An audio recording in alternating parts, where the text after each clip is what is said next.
Bonjour à tous et bienvenue sur notre chaîne. Aujourd'hui, nous allons nous plonger ensemble dans les profondeurs d'un cantique qui a traversé les générations. Un chant qui parle directement à l'âme. Ô prends mon âme. Ce n'est pas juste une mélodie, c'est une prière, un cri du cœur qui résonne avec nos propres expériences de foi, de doute et d'espérance. Le chant commence par une offrande totale. Ô prends mon âme, prends-la, Seigneur, et que ta flamme brûle en mon cœur. Avez-vous déjà ressenti ce besoin de tout remettre, de laisser une force plus grande consumer vos peurs, vos angoisses, vos faiblesses? Cette flamme, ce n'est pas une flamme destructrice.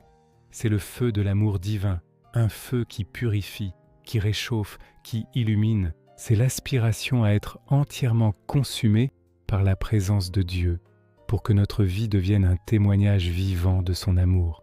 C'est une démarche d'abandon, un lâcher-prise pour laisser la lumière divine prendre toute la place. Puis vient cette invocation magnifique.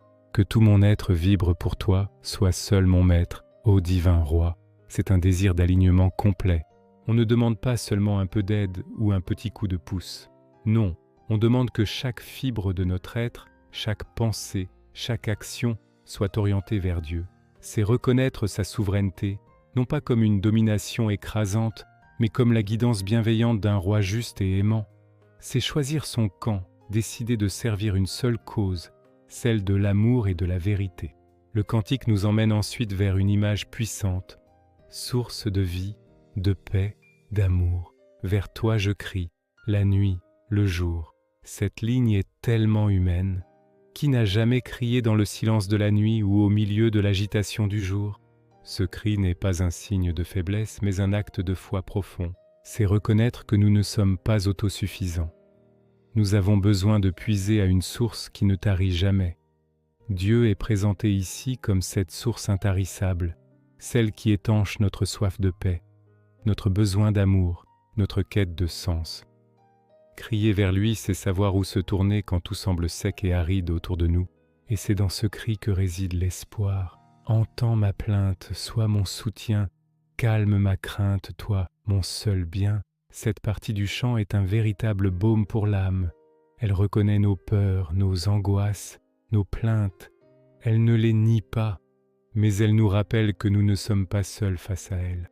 Il y a un soutien infaillible, une présence capable de calmer les tempêtes intérieures. L'expression « toi, mon seul bien » est d'une intensité incroyable.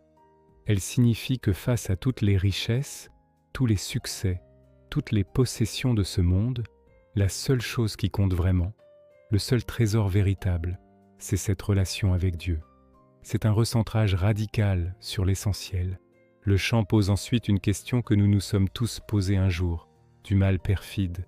Oh, garde-moi, sois seul mon guide, chef de ma foi. C'est l'aveu de notre vulnérabilité. Nous savons que le chemin est semé d'embûches, de tentations, de doutes.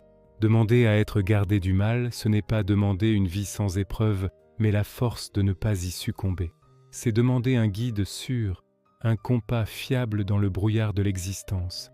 Faire de Dieu le chef de sa foi, c'est lui confier la direction de notre voyage spirituel, avec la certitude qu'il nous mènera à bon port. Et enfin, arrive ce moment de réconfort, cette interrogation qui est en fait une affirmation. Pourquoi gémir et soupçonner? Jésus veut me bénir, tout me donner. C'est un changement de perspective. Après avoir crié, après avoir exprimé nos craintes, le cantique nous invite à nous souvenir de la promesse. Pourquoi douter? Pourquoi rester dans la lamentation quand la source de toute bénédiction est là, prête à tout donner? C'est un appel à la confiance, à passer de la peur à l'assurance. C'est se rappeler que l'amour de Dieu n'est pas avare, il est généreux, surabondant. Il ne s'agit pas de nier la souffrance, mais de la regarder à travers le prisme de l'espérance et de la promesse divine. Ô prends mon âme est bien plus qu'un chant. C'est un parcours spirituel complet. Il nous prend par la main, depuis notre désir d'abandon jusqu'à la certitude d'être aimé et béni. Il nous rappelle que dans nos nuits comme dans nos jours, dans nos craintes comme dans nos espoirs, nous pouvons nous tourner vers cette source de vie et trouver la paix. Merci d'avoir partagé ce moment de réflexion avec moi. J'espère que ces paroles résonneront en vous. N'hésitez pas à partager dans les commentaires ce que ce cantique évoque pour vous. Si vous avez apprécié cette vidéo, pensez à laisser un pouce bleu et à vous abonner pour ne pas manquer nos prochaines explorations spirituelles. Prenez soin de vous et à très bientôt.